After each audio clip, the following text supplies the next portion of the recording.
Bismillahirrahmanirrahim. Assalamualaikum warahmatullahi wabarakatuh.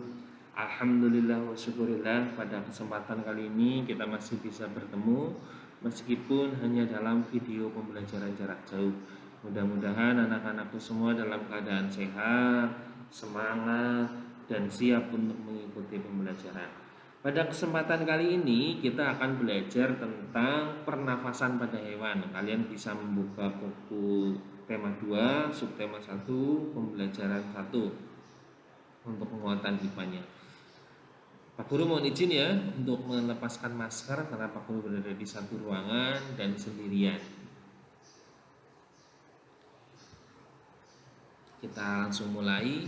Untuk sistem pernafasan hewan itu berbeda-beda sesuai dengan jenisnya. Yang pertama kita akan belajar pernafasan pada cacing atau vermes. Cacing itu bernafas menggunakan permukaan kulit. Itu makanya cacing kulitnya selalu basah dan berlendir. Nah, itu bertujuan untuk memudahkan menyerap oksigen dari udara. Itu juga yang menyebabkan cacing hidup di tanah yang lembab karena cacing kulitnya itu harus selalu basah untuk memudahkan cacing itu bernafas. Di bawah permukaan kulit cacing yang tipis terdapat pembuluh udara. Saat udara masuk melalui kulit, oksigen diikat oleh darah.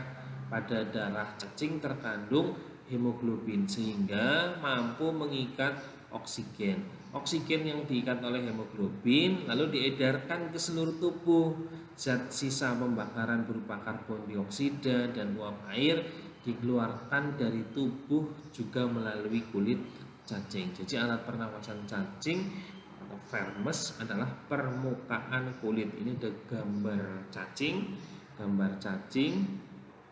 Nah, ini ada gambar oksigen masuk melalui permukaan kulit cacing. Ya, kemudian diedarkan ke seluruh tubuh oksigennya. Setelah itu udara dikeluarkan juga, sisa pernafasan berupa karbon dioksida melalui permukaan kulit cacing. Sudah jelas ya, untuk cacing itu bernafas menggunakan permukaan kulit. Yang berikutnya adalah sistem pernafasan pada serangga atau insekta. Serangga itu bernafas menggunakan trachea. Ini berbeda dengan hewan-hewan yang lain ya. Serangga bernafas menggunakan trachea, yaitu sistem tabung yang memiliki banyak percabangan di dalam tubuh. Percabangan trachea disebut juga tracheola. Trachea mengedarkan oksigen langsung ke semua sel tubuh dan organ serta menyerap karbon dioksida dari semua sel tubuh untuk dibuang. Udara memasuki trachea melalui pori-pori kecil di permukaan tubuh serangga yang disebut spiracle. Selanjutnya udara beredar melalui pembuluh udara kecil. Jadi setelah udara masuk melalui spiracle, udara beredar melalui pembuluh udara kecil.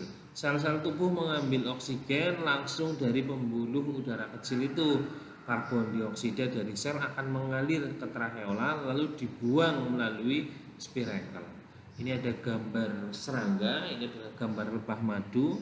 Pada bagian badan dari lebah madu ini ada spiracle-nya, yaitu untuk masuk oksigen dan mengeluarkan karbon dioksida. Jelas ya? Jadi sistem pernafasan pada lebah bernafas menggunakan trachea. Yang berikutnya adalah sistem pernafasan pada ikan atau pisces. Ikan atau pisces ini bernafas menggunakan insang. Insang terdapat di belakang rongga mulut pada kedua sisi kepala ikan. Jadi ada di sebelah kanan dan sebelah kiri. Biasanya insang dilindungi oleh selaput atau rangka yang disebut tutup insang atau operculum. Di balik tutup insang ini terdapat 4 deret insang yang saling tumpang tindih. Pada insang terdapat pembuluh darah halus. Pembuluh darah itu dapat menyerap oksigen yang terkandung dalam air dan melepaskan karbon dioksida dari darah. Insang juga berfungsi sebagai alat pengeluaran garam-garam dan sebagai penyaring makanan. Untuk memperoleh oksigen yang cukup, mulut ikan dan insang bekerja bersama-sama seperti pompa isap air. Pertama-tama tutup insang menutup, secara bersamaan mulut terbuka dan dinding mulut mengembang. Saat itulah air terisap masuk, kedua rongga mulut menyempit dan mulut menutup. Nah, secara bersamaan tutup insang membuka, akibatnya air keluar dari mulut dan melewati insang. Saat itulah oksigen dari dalam air terserap dan karbon dioksida dikeluarkan. Ya, untuk ikan bernafas menggunakan insang. Ini ada gambar ikan. Nah, itu ada insang, ada lekung insang, ada tutup pelindung insang adalah operkulum. Jelas ya? Untuk alat pernafasan pada ikan itu adalah insang. Berikutnya adalah sistem pernafasan pada hewan amfibi. Hewan amfibi adalah hewan yang hidup di darat dan hidup di air. Contohnya ada katak. Katak saat masih berupa kecebong, saat kecil itu bernafas menggunakan insang. Tapi ketika katak itu dewasa, mulai dari katak muda itu sudah mulai bernafas menggunakan paru-parunya. Nah, ketika dewasa, katak akan bernafas menggunakan paru-paru dan permukaan kulit. Nah, ini makanya kulit katak itu selalu terlihat basah. Nah, itu juga memiliki fungsi untuk bernafas. Jadi insang itu saat katak masih kecil bernafas menggunakan insang. Katak kecil itu saat katak masih berupa kecebong. Nah, saat katak masih berupa kecebong itu bernafas menggunakan insang. Tapi setelah dewasa, katak bernafas menggunakan paru-paru dan permukaan kulit. Jelas ya? Berikutnya ini ada gambar kecebong. Nah, ini bernafas menggunakan insang. Nah, saat katak dewasa, katak bernafas menggunakan paru-paru dan permukaan kulit. Yang berikutnya adalah reptil. Reptil itu bernafas menggunakan paru-paru. Udara masuk melalui hidung, lalu ke batang tenggorokan dan paru-paru. Ya, contoh reptil ada ular, kadal, cicak, buaya, biawak. Itu adalah contoh reptil. Paru-paru reptil terletak di dalam rongga dada dan dilindungi oleh tulang rusuk. Paru-paru reptil itu sederhana dengan beberapa lipatan dinding yang dapat membesar permukaan paru-paru. Ya, ini untuk reptil.